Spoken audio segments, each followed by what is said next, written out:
জুলাই বিপ্লবে এই দেশের তরুণরা, ছাত্ররা এই ফ্যাসিবাদের বিরুদ্ধে, অন্যায়ের বিরুদ্ধে, রাষ্ট্রতন্ত্রের বিরুদ্ধে, মাফিয়াতন্ত্রের বিরুদ্ধে তারা রাস্তায় নেমেছিল। আমাদের 2000 ভাই বোন শহীদ হয়েছে, 40,000 আমাদের ভাই বোন গাজী হয়েছে, যার বদৌলতে আজকে আমরা নতুন বাংলাদেশ পেয়েছি। এই নতুন বাংলাদেশের আকাঙ্ক্ষা কি? এই জুলাইয়ের আকাঙ্ক্ষা কি? কেন এত মানুষ জীবন দিয়েছে? কেন এত মানুষ গাজী হয়েছে? তাদের মূল আকাঙ্ক্ষা ছিল একটি ইনসাফ ভিত্তিক বাংলাদেশ নির্মাণ করা, যে বাংলাদেশে কোনো ধরনের জুলুমতন্ত্র থাকবে না, যে বাংলাদেশে কোনো মাফিয়াতন্ত্র থাকবে না, যে বাংলাদেশে কোনো সন্ত্রাস থাকবে না, যে বাংলাদেশে চাঁদাবাজি থাকবে না, যে বাংলাদেশে টেন্ডারবাজি থাকবে না, যে বাংলাদেশে দর্শকদের ঠিকানা হবে না, যে বাংলাদেশে থাকবে সাম্প্রদায়িক সম্প্রীতি, সকল মানুষের অধিকার। এই বাংলাদেশ সকল মানুষের অধিকার নিশ্চিত করার জন্য আমাদের আজকে ঐতিহাসিক সুযোগ এসেছে। আজকে আমরা জুলাইয়ের মাধ্যমে যে প্রজন্ম তৈরি হয়েছে, সেই প্রজন্মকে এই ঐতিহাসিক দায়িত্ব পালন করতে হবে। আমরা কি পারবো সেই ঐতিহাসিক দায়িত্ব পালন করতে? ইনশাআল্লাহ।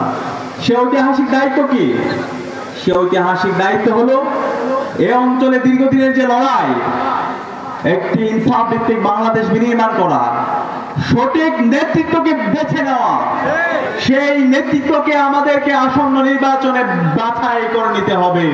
দুর্নীতির বিরুদ্ধে দৃঢ়ভাবে ঘোষণা করবে, যারা দিল্লির দালালদের বিরুদ্ধে তাদের প্রতিরোধ জারি রাখবে। আপনার বাংলাদেশে রাজনীতি করতে হলে বাংলাদেশে এসে রাজনীতি করতে হবে। সেটা আপনি ভারতে বসা অথবা পাকিস্তানে বসা অথবা লন্ডনে বসে আপনি রাজনীতি করতে পারবেন না। বাংলাদেশে রাজনীতি করতে হলে বাংলাদেশে আসতে হবে, এই অঞ্চলের মাটি ও মানুষের সাথে মিশে রাজনীতি করতে হবে। যে বাংলাদেশে কোন ধরনের জুলুমতন্ত্র থাকবে না, যে বাংলাদেশে কোনো মাফিয়াতন্ত্র থাকবে না, যে বাংলাদেশে কোনো সন্ত্রাস থাকবে না, যে বাংলাদেশে চাঁদাবাজি থাকবে না, যে বাংলাদেশে টেন্ডারবাজি থাকবে না, যে বাংলাদেশে দর্শকদের ঠিকানা হবে না, যে বাংলাদেশে থাকবে সাম্প্রদায়িক সম্প্রীতি। এই জুলাই বিপ্লবের মাধ্যমে আজকে আমাদের যে ঐতিহাসিক সুযোগ এসেছে, সেই ঐতিহাসিক সুযোগ আমাদেরকে কাজে লাগাতে হবে।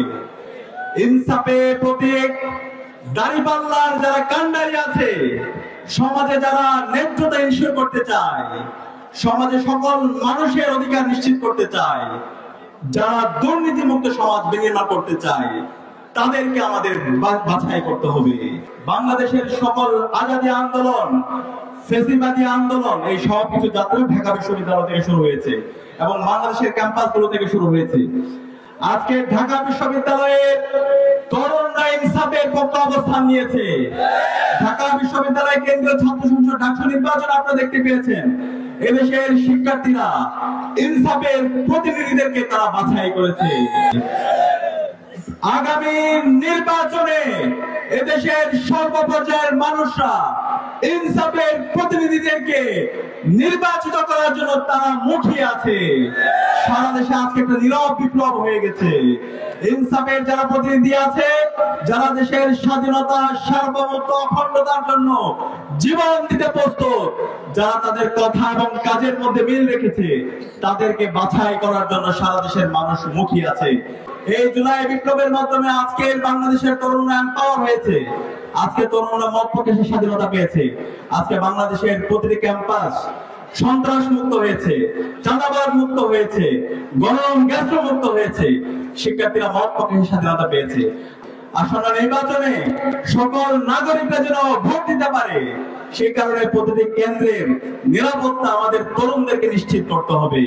এবং যারা জুলাইয়ের আকাঙ্ক্ষাকে ধারণ করে না, যারা জুলাইয়ের বিরুদ্ধে অবস্থান নেবে, যারা ফ্যাসিবাদের ভাষায় কথা বলবে, তাদের বিরুদ্ধে আমাদের অবস্থান জারি রাখতে হবে। বাংলাদেশে যদি রাজনীতি করতে হয়, বাংলাদেশপন্থী রাজনীতি করতে হবে।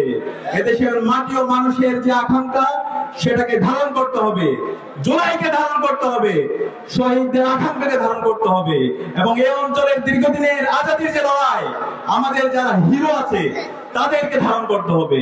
ইসলামের যে বেসিক ভ্যালুস আছে, ইসলামের যে আদর্শ আছে, সে আদর্শকে ধারণ করতে হবে।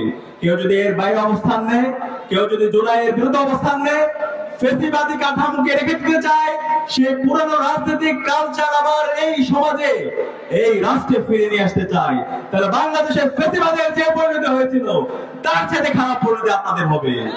আমি সেই কারণে অনুরোধ করবো, বাংলাদেশে রাজনীতি করতে হলে বাংলাদেশে এসে রাজনীতি করতে হবে। সেটা আপনি ভারতে বসা অথবা পাকিস্তানে বসা অথবা লন্ডনে বসে আপনি রাজনীতি করতে পারবেন না। বাংলাদেশে রাজনীতি করতে হলে বাংলাদেশে আসতে হবে, এই অঞ্চলের মাটি ও মানুষের সাথে মিশে রাজনীতি করতে হবে। আমরা আশা করবো বাংলাদেশের রাজনীতিবিদরা তারা এমন কোন কাজ করবেন না যে কাজের মাধ্যমে আবার সেই হানাহানির রাজনীতি শুরু হয়, আবার সেই বিভাজনের রাজনীতি শুরু হয়। আচ্ছা, গত 54 বছরে বাংলাদেশে ভারতের যারা দালালরা ছিল বিভিন্নভাবে ষড়যন্ত্র এবং চক্রান্ত করেছে। বিশেষ করে গত 16 বছরে বাংলাদেশ ছিল ভারতের একটা সাপ্লাইয়ের কলোনির মতো। ভারত আমাদের অর্থনৈতিক শোষণ, রাজনীতি নিপীড়ন এবং সাংস্কৃতিক গোলামির মাধ্যমে আমাদেরকে নিয়ে যাওয়ার চেষ্টা করেছে এবং খুনি হাসিনাকে ফ্যাসিস্ট হতে সবচেয়ে বেশি সহযোগিতা করেছে এই ভারত। জুলাই বিপ্লবের মাধ্যমে আমাদের শহীদদের আত্মত্যাগের মাধ্যমে আজকে আমরা এই দিল্লির দালালদের থেকে আমাদের এই দেশকে স্বাধীন করতে পেরেছি। বাংলাদেশ নতুনভাবে স্বাধীন হয়েছে। এই জুলাই বিপ্লব পরবর্তী এই স্বাধীন বাংলাদেশে আর দিল্লির দালালাই চলবে না। এখানে শহীদদের আকাঙ্ক্ষার আলোকে একটি বৈষম্য ইনসাফ ভিত্তিক বাংলাদেশ বিনির্মাণ করা হচ্ছে এখন আমাদের উদ্দেশ্য। সুতরাং ভারতের সাথে আমাদের সম্পর্ক হবে ন্যায্যতার ভিত্তিতে। ভারত যদি আমাদের উপর কোনো কিছু চাপিয়ে দিতে চায়, সেই চাপিয়ে দেওয়ার রাজনীতি এখন স্বাধীন বাংলাদেশে চলবে না। এবং একই সাথে আপনারা জানেন এই খুনি হাসিনা যাকে ফ্যাসিস্ট হতে সবচেয়ে বেশি সহযোগিতা করেছিল ভারত, যে খুনি হাসিনা গত 16 বছরে গুম, খুন, আয়নাগর তৈরি করার মাধ্যমে বাংলাদেশকে একটা অকার্যকর রাষ্ট্রে পরিণত করেছিল এবং সর্বশেষ জুলাই বিপ্লবে আমাদের 2000 ভাই বোনকে শহীদ করেছে, 40,000 ভাই বোনকে গাজী করেছে। সেই খুনি হাসিনার আজকে মৃত্যুদণ্ডের রায় এসেছে। এর ধরনের একজন অপরাধীকে ভারত আজকে আশ্রয় দিয়েছে। আমরা অতি দ্রুতই এই খুনি হাসিনাকে দেশে নিয়ে এসে তার রায় কার্যকর করার জন্য অন্তর্বর্তীকালীন সরকারের কাছে দাবি জানাচ্ছি এবং এক্ষেত্রে আন্তর্জাতিক যত সংস্থা আছে, ইন্টারপোল থেকে শুরু করে তাদের সহযোগিতা নিয়ে খুনি হাসিনাকে দেশে নিয়ে এসে এবং তার যারা দোষর আছে, তার যারা সহযোগী আছে তাদেরকে দেশে নিয়েছে, তাদেরকে দৃষ্টান্তমূলক বিচার আওতায় নিয়ে আসতে হবে। আচ্ছা, আমার একটা প্রশ্ন, যে অন্তর্বর্তী সরকারকে সঠিক সময় নির্বাচন দিতে পারবে, সেই সাথে এই নির্বাচনটাকে আপনার মনে হয় যে সুষ্ঠু হবে কিনা? আচ্ছা, নির্বাচন একটা ফ্রি ফেয়ার ক্যাটেগরি ইলেকশন, এই নির্বাচন আয়োজনও আমাদের অন্যতম একটা উদ্দেশ্য। গত 16 বছর আমরা ভোট দিতে পারিনি। যাদের বয়স 18 থেকে 25 বছর তারা জীবনে একবারও ভোট দিতে পারেনি। সুতরাং এই নির্বাচনটা খুবই গুরুত্বপূর্ণ। সকল অংশীজনদের জন্য লেভেল প্লেইং ফিল্ড এনশিওর করা, একই সাথে সবাই যেন নির্বিঘ্নে ভোট দিতে পারে, সকল কেন্দ্রগুলোকে নিরাপদ করা, সেটা হচ্ছে অন্তর্বর্তীকালীন সরকারের দায়িত্ব, নির্বাচন কমিশনের দায়িত্ব। আমরা আশা রাখবো এই নির্বাচনকে সুস্থ করার জন্য, ক্রেডিবল করার জন্য তারা যেভাবে ব্যবস্থা নেওয়া দরকার সে ব্যবস্থা নিবে এবং এই জায়গায় সকল রাজনৈতিক দলগুলোকে সহযোগিতা করতে হবে। আমরা আশা রাখছি এবার নির্বাচনটা ইতিহাসের সবচেয়ে উৎসবমুখর নির্বাচন হবে এবং একটা সুস্থ নির্বাচনের মাধ্যমে নির্বাচিত প্রতিনিধিরাই আগামী বাংলাদেশের নেতৃত্ব দেবে। গণভোটের যে আয়োজন,